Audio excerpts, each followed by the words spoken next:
Welcome to Duo Reads, where we decode deep ideas and break down big books one page at a time.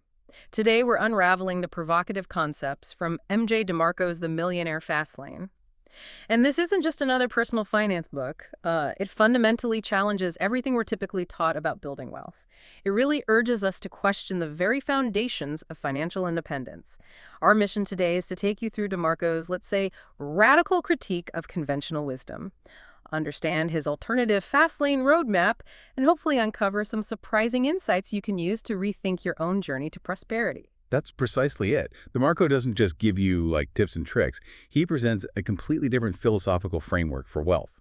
The emphasis is really on speed, control, and importantly, the ability to enjoy your life now, not, indefinitely postponing gratification until you're old. He believes wealth should include youth, fun, freedom, not just some distant financially secure old age. Okay, let's dive in. He starts with what he calls the Great Deception. He argues that normal is not something to aspire to, it's something to get away from, which is quite a statement. He's hitting hard at the get-rich-slow narrative, the whole diligently saving in 401ks, index funds for decades, just waiting. Right. And what's truly compelling, I think, is his insistence that this conventional path is actually a losing game. You're effectively wagering your most valuable and definitely finite asset, your time. He paints this picture of a life filled with sacrifice, where wealth, if it even shows up, arrives way too late to be properly savored. He really pushes back on the idea that financial freedom is worth it if it means 40 years of your youth just evaporating while you live like a hermit. It's about redefining what rich really means to you. And this wasn't just some theory he cooked up, his own story. He details it in a chapter, How I Screwed Get Rich Slow.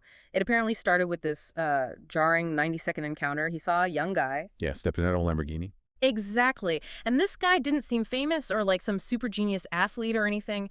That moment just shattered DeMarco's preconceived notions. It showed him, okay, maybe financial success doesn't require a conventional career or decades of penny pinching. It lit a fire under him, right? Pushed him towards entrepreneurship and made him realize that wealth, for some people, is created asymmetrically. It's not always this slow, linear grind. So if the traditional path is, as he calls it, a deception, what are the alternatives he lays out? He talks about 3 distinct financial roadmaps. Each one leads somewhere very different. The first, and he says the most traveled, is the sidewalk. Ah, the sidewalk.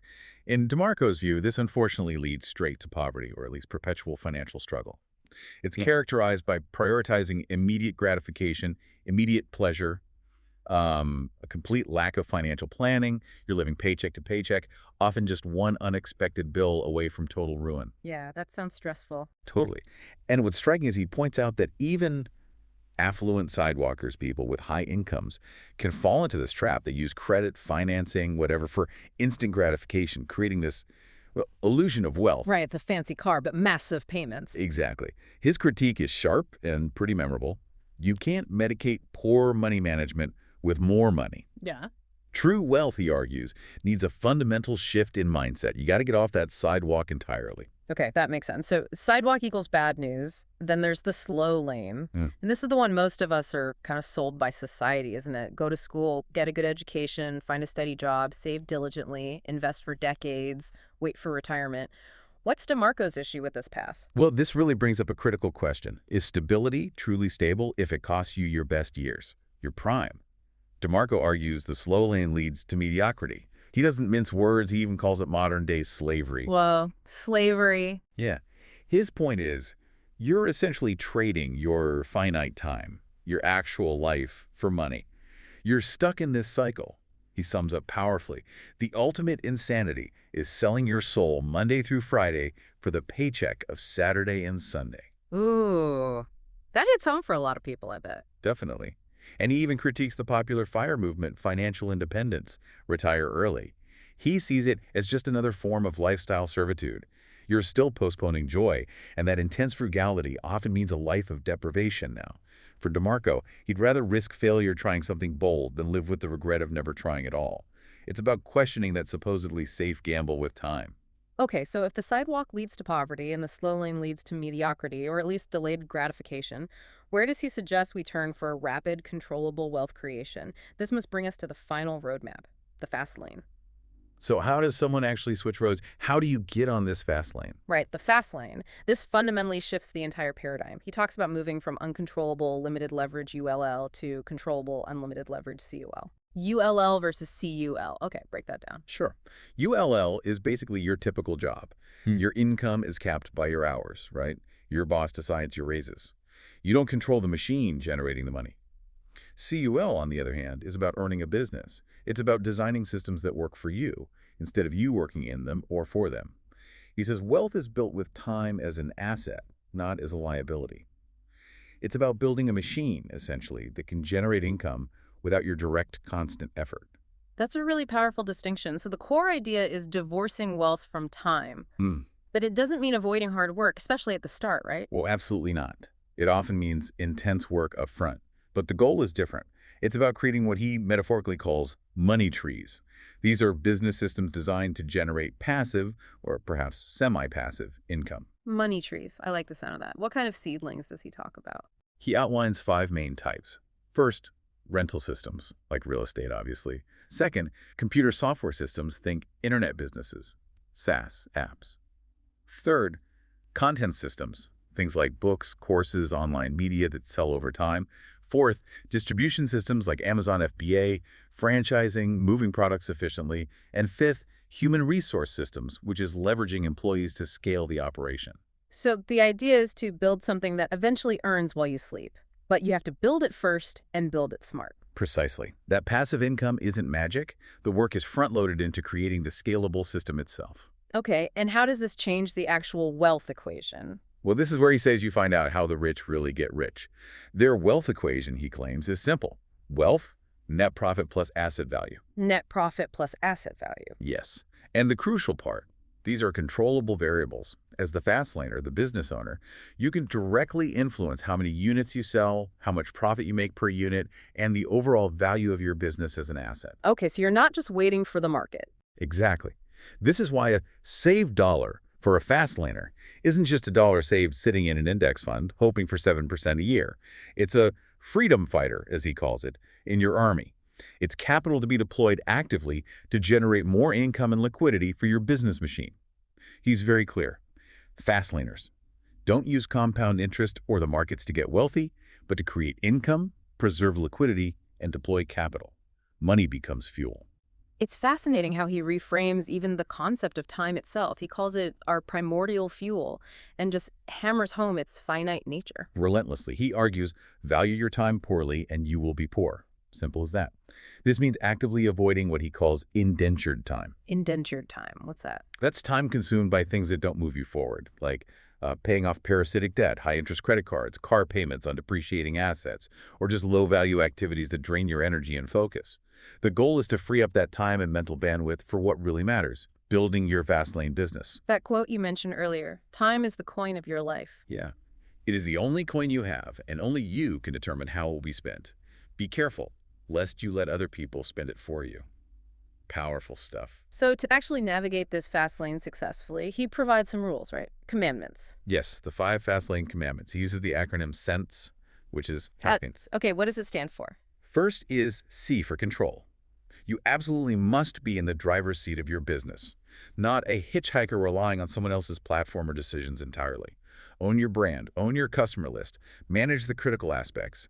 As he puts it, if you can't control every aspect of your company, you're not driving. Makes sense. Own your destiny. What's E? E is for entry. Think about the barriers to entry for the business. The easier it is for anyone to start doing it, the more saturated and, frankly, less profitable it's likely to be. Look for opportunities with higher barriers, maybe requiring specific skills, capital, or innovation. If everyone is doing it, it's probably a crowded sidewalk or slow-lane detour. Like his example. In a gold rush, don't dig for gold, sell shovels. Exactly. Find the less obvious higher barrier opportunity. Next is N for need. This is huge for him. Your business must solve a genuine market need or problem. It can't just be about your personal passion, though passion helps. People pay for solutions to their problems. So, stop chasing money. Start chasing needs. That's the core principle. People pay for solutions, not for your enjoyment, he says. Then T is for time. The business must have the potential to eventually operate independently of your direct daily time investment. If your business is just a job that you happen to own, requiring you to be there constantly to make money, it fails this commandment. It hasn't divorced your income from your time. Okay, so it needs to be systematized or leverage others. And S S. is for scale. Your business needs the potential to impact many lives, to reach scale. This can happen either through broad reach, selling large quantities at maybe a small profit per unit, or through high magnitude, selling fewer items but at a high profit margin per unit. This ties directly into his law of affection. The law of affection, what's that? Simple concept, profound implications. To make millions, you must impact millions. The scale of your impact, the number of lives you positively affect or serve with your solution, directly correlates to the potential wealth you can generate. That sense framework is really practical. Okay, beyond the commandments, he also seems to really emphasize doing things, not just planning. Oh, absolutely.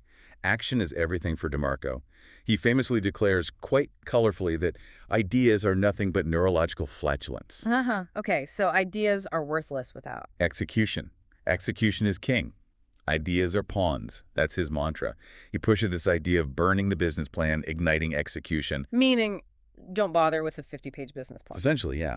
Get into the market quickly. Yeah. Test your core assumptions. Get real feedback from real customers. Adapt. Iterate. Don't get stuck in analysis paralysis planning forever. He also advises focus. Choose monogamy over polygamy. Meaning, stick to one business idea. Yeah, focus your energy on making one business successful, rather than scattering your efforts across like 5 half-baked ideas. Nurture one strong seedling. And are there specific routes he suggests are faster within the fast lane, like highways on the roadmap? He does identify what he calls the 3 Fastlane interstates. Oh. These are potent avenues for accelerating wealth creation, assuming you meet the sense commandments. The first is the internet. No surprise there, right? Global reach, potential for automation, recurring revenue through subscriptions. It ticks a lot of boxes. Yeah, software, e-commerce, online content. Exactly. The second interstate is innovation. This means creating genuinely new products or finding disruptive ways to distribute existing ones. Think changing the game in an industry. And the third is intentional iteration. This is about taking a successful model and scaling or replicating it. Think franchising, licensing, opening new locations. These offer proven paths if executed well. This all sounds a little demanding. What kind of mindset does this require from someone wanting to try the fast lane? From you, the listener considering this? It definitely demands a specific mindset. It's about continuous learning, always questioning, thinking critically. But maybe most importantly, it requires fierce commitment. Not just casual interest. As he says in the section Hit the Red Line, there's a profound difference between interest and commitment. It is defined by the quality and consistency of your actions. So showing up every day, doing the work, even when it's hard. Precisely. It means embracing failure not as the end, but as a learning opportunity, taking intelligent, calculated risks instead of waiting on the sidelines forever for someday. He encourages you to take calculated risks, do so, and some crazy shit can happen. It's about building momentum through action, not just waiting for perfect conditions. Okay, one practical point he makes is about structure, right? Yeah. Setting things up correctly from the start. Yes, a critical piece, often overlooked. Own yourself first. This means establishing the right business structure legally, like a C Corp, S Corp, or an LLC, depending on your situation and location, of course. And why is that so foundational? Because as the owner of a properly structured entity, you can legally pay yourself first. You have more control over your income flow and how it's taxed. An employee, by contrast, is automatically on a pay-yourself-last-plan taxes. Deductions come out first. He states it bluntly. If you can't pay yourself first, you aren't paying yourself at all. It's about controlling your financial destiny from the structure up. Wow. Okay, so zooming out, the core message seems to be about taking responsibility. Absolutely. DeMarco argues quite powerfully that your life is the sum result of all your choices. And he goes further. The leading cause of poorness is poor choices. It puts the onus squarely on the individual. Your choices are life's steering wheel. Exactly. Every decision, big or small, has these long-term ripple effects. They either propel you towards the fast lane goals of wealth and freedom, or they hold you back on the sidewalk or slow lane.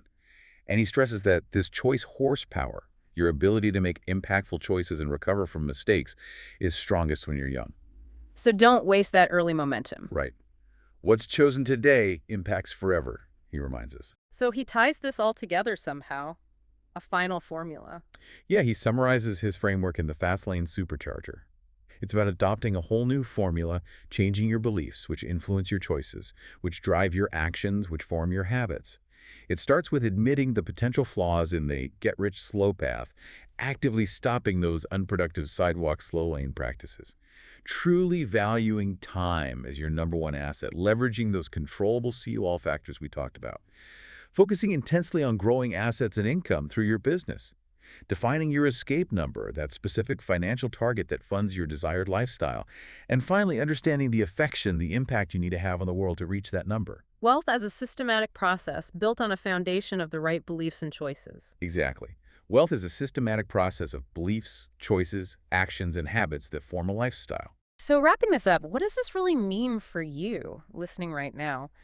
It suggests wealth isn't just about piling up money for some far-off retirement. It's about gaining the freedom to live the life you define, to actually experience your youth and enjoy things now, not just banking on an uncertain future. It's really about grabbing the steering wheel of your life and choosing a path of deliberate creation, of impact, instead of just drifting along with the crowd.